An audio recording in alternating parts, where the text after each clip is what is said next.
Welcome to Coloring the Tarot with Magdalena Tarot, and today's card will be focusing on the Fool. It's a good place to start at the beginning, right? So each card of the Major Arcana is like a chapter of a story. The Fool is ready to set off on a journey. He carries a pack attached to a wand.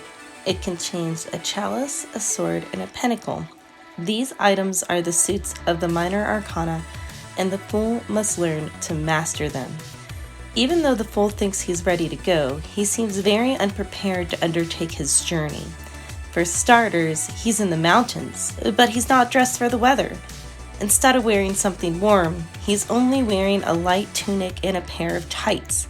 His journey will be long, but he only has a small pack on his back. However, the Fool doesn't seem to notice, nor does he care, that he's about to leap off of a cliff. The moral of the Fool's journey is that starting a new chapter in life can be exhilarating, but there are many lessons to be learned ahead. However, no one gets anywhere by fighting change. In order to grow, we must take the risk, and the risks that the Fool will undertake will be invaluable experiences that will shape the rest of his life. Keywords: freedom, revolution, naivety, carelessness, excitement, carefree, inexperience.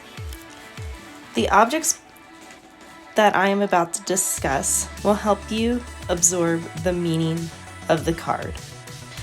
The Fool is ruled by the planet Uranus.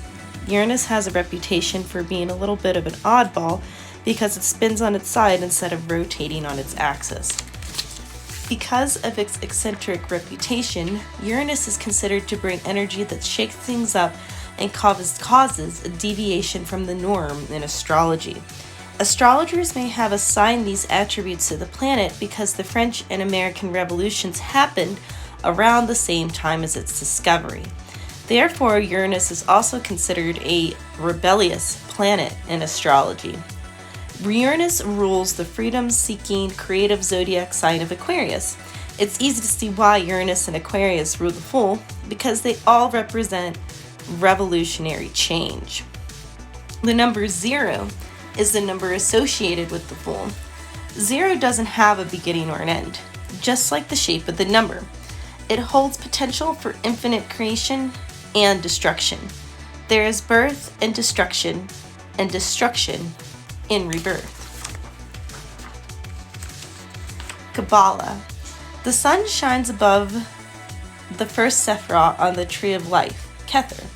This is the spear of what is known as the scintillating intelligence. Scintillating. You know, it's one of those words that I never say. So if you have any tips on how to pronounce this word, let me know. Back to my lesson. So the source of divine inspiration from which all things come. On the tree of life, the Fool is attributed to the 11th path, the path that connects Kether with the second Sephiroth, Chokman. Chokman is a realm of wisdom, so the path between Kether and Chokma symbolizes the flow of divine inspiration to the consciousness that brings wisdom and enlightenment. But the wisdom of Chokma is only pure potential without direction. Just like the aimless Fool, the energy must have something to be directed at in order to manifest itself in reality. The element that rules the Fool is the element of air. The wind is created when the sun causes uneven heating of the earth's surface. The wind can be gentle and refreshing, like a spring day, or the wind can be powerful, like the destructive winds of tornadoes, hurricanes, and typhoons. But one thing is for certain, there is no way to control the wind. Symbolically, the wind represents the power of intellect and the power of the spoken word. In the Abrahamic traditions, the world was created by the power of God's spoken word, the power of the winds. In the tarot, the wind is represented by the red feather the Fool wears on his head. The feather touches the rays of the sun, connecting the Fool's intelligence with the power of divine inspiration. The Fool is ready to follow his intuition and take flight. He trusts that everything will happen as it should. References to the Gnostic Christian idea of the hidden feminine divine are sprinkled throughout the tarot. Our first reference is the single white rose the Fool holds in his hand. The 5 petals of the white rose represent the 5 points of Venus's orbit. The color also represents the purity of the goddess. It could be said that the part of the Fool's journey is to seek, find, and know the Divine Mother. Even though this is an eternal quest, the Fool wants to see, know, and believe. Take some time to research the idea of the Divine Feminine while we're talking about it. To understand this idea, you might want to think of some goddess archetypes that you know. What are their stories? What does the archetype symbolize to you? And how does that relate to the Fool? Then there's a little puppy. So the dog at the Fool's feet symbolizes loyalty, but it also symbolizes the untamed, wild nature of the Fool. The journey of learning the tarot is also a journey in discipline. Now let's talk about the colors, and that's one reason why I decided to go ahead with making a sort of broadcast teaching while I colored. So in addition to the symbolism in the actual illustrations of the tarot, each color also holds a specific meaning when it appears. The 3 colors that have the deepest symbolism are, can you guess them? Colors are white, red, and yellow. White represents the purity of the Fool embarking on his journey. Red symbolizes the passion that the Fool has for his quest.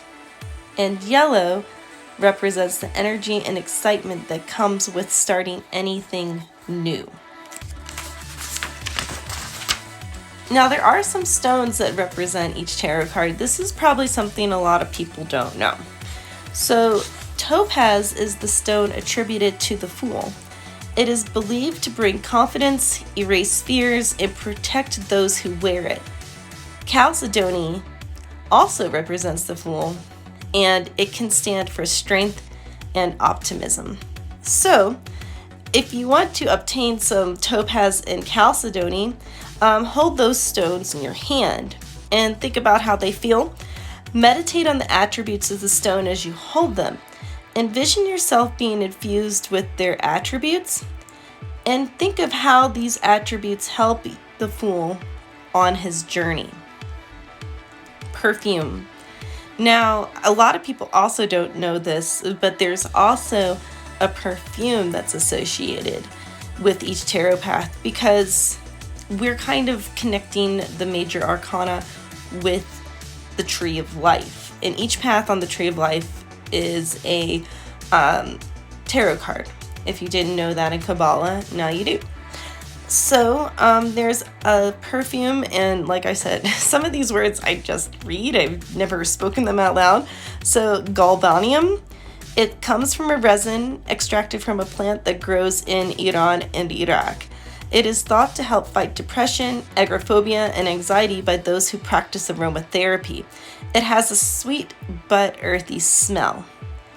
So if you want to find this oil, you can go to your local metaphysical store, or you can sit at your altar once you have one and just smell the oil, and then write down what your first impression is. If you want to wear it, you should probably try to mix it with a carrier oil. If you want to find out more about that, talk to the people you purchase the oils from on how to wear them, because I am not an expert at this. And just apply a small amount to your wrist. Or you can use an oil diffuser. Close your eyes and inhale deeply. Exhale deeply. How do you feel? Why would this be a good scent to associate with the Fool?